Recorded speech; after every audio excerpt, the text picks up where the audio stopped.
Com relação a áreas, o Conselho ele indicou 3 áreas para a Prefeitura estudar. Uma área foi uma área lá em cima, perto de Salvador Arena ali, que é uma área bastante grande, 70 e poucos mil metros quadrados, mas com uma área já desmatada de em torno de 18 mil que poderia ser reaproveitada, né?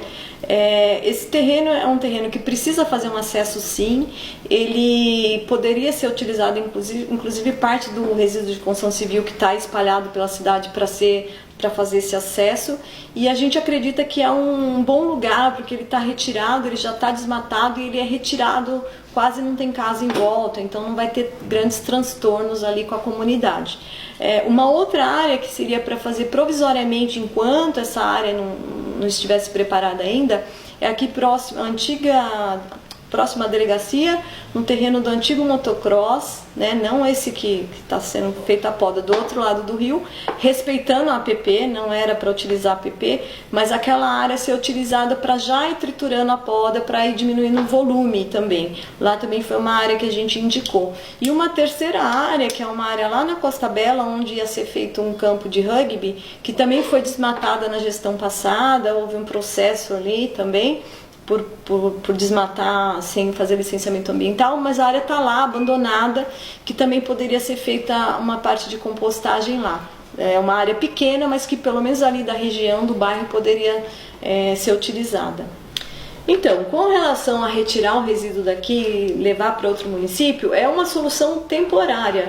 Então, hoje, a CETESB está autorizando a gente a fazer isso. Então, esse projeto Carona Legal, de que os caminhoneiros levem esse resíduo, já que eles vão vazio e voltam com carga, isso é uma coisa interessante, mas a gente tem que ter em mente que isso é uma solução temporária, não pode ser uma solução definitiva. A solução definitiva, a gente tem que dar uma solução interna aqui na Ilhabela, tanto para o RCC como para o resíduo de poda.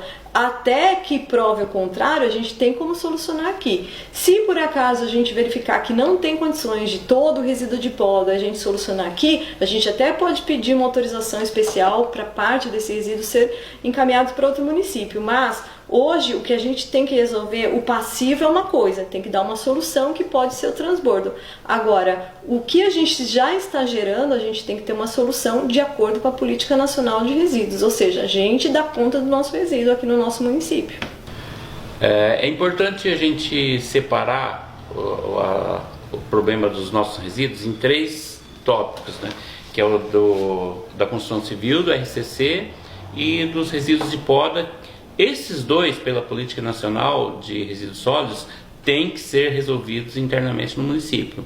Já o resíduo doméstico, que se fala muito da queima e que nós somos contra a queima, na verdade nós não somos contra, a gente só sempre enfatiza que hoje não é possível a construção de uma usina de queima ou geração de energia aqui na ilha. Pode-se mudar a legislação? Sim, pode, só que isso é uma legislação estadual, então isso vai ter que ser feito no futuro, não adianta a gente pensar nisso agora. Vale a pena lembrar que hoje não existe nenhuma usina de geração de energia ou de queima, né, licenciada no estado de São Paulo em funcionamento, tem só alguns pilotos. E pelo volume que é necessário para justificar economicamente, isso teria que ser resolvido regionalmente. Então nós no Instituto, há alguns anos atrás, se eu não estou enganado, foi em 2011, a gente tentou fazer uma junção dos secretários de meio ambiente das 4 cidades. Nós fizemos um seminário em Caraguatatuba, convidamos alguns especialistas para falar da possibilidade da construção de um consórcio intermunicipal para resolver o problema dos resíduos sólidos. E o melhor local que teria para se resolver regionalmente seria em Caraguatatuba, que tem áreas planas, que tem áreas em Z5, então a gente deixaria de ter essa solução de mandar tudo para cima, tudo para o Planalto, né? Os 4 municípios gastam uma fortuna de transbordo do lixo para o Planalto, e resolver o problema dos lixos domésticos, do resíduo doméstico, aqui na região, na cidade de Caraguatatuba, através de um consórcio intermunicipal. Com relação ao TAC, o termo de ajuste de conduta, o que é um termo de ajuste de conduta que serve tanto no caso aí para o antigo aterro sanitário como agora para a ocupação desordenada? É um acordo que é feito entre o Ministério Público, os agentes envolvidos. No caso do aterro foi Ministério Público, CETESB, que é o órgão fiscalizador, e a Prefeitura, onde foi feito um compromisso. Esse compromisso ele vira uma lei, de que você tem datas para cumprir uma série de itens que foram estabelecidos. E muitos desses itens foram cumpridos, como a drenagem, como separação de uma parte para resíduos de pó, de uma parte para SCC, a rampa de transbordo do lixo úmido. Então foram vários itens listados com prazo para serem cumpridos. O problema é que isso não avançou, foi feito até um determinado ponto e depois parou. E aí a prefeitura começou a receber todo o resíduo de poda e resíduo de construção civil sem dar uma destinação, só foi acumulando lá. Então, se a poda fosse triturada, pelo menos diminuiria o volume dessa poda e o vazio entre os galhos, né? Então, a falta desse vazio também faz com que diminua o risco de incêndios, de focos de incêndio que ocorreu várias vezes lá e geraram multas para o município. Então, o TAC, ele deveria ter sido cumprido, mas ele não foi. Mas o que agora precisa ser feito? Cumprir esse TAC. Para cumprir esse TAC hoje, não tem como receber mais resíduo lá. Esses resíduos, tudo que entra lá tem que sair. Então, a gente precisa localizar outro espaço para dar uma destinação correta para esses resíduos conforme a política nacional, né?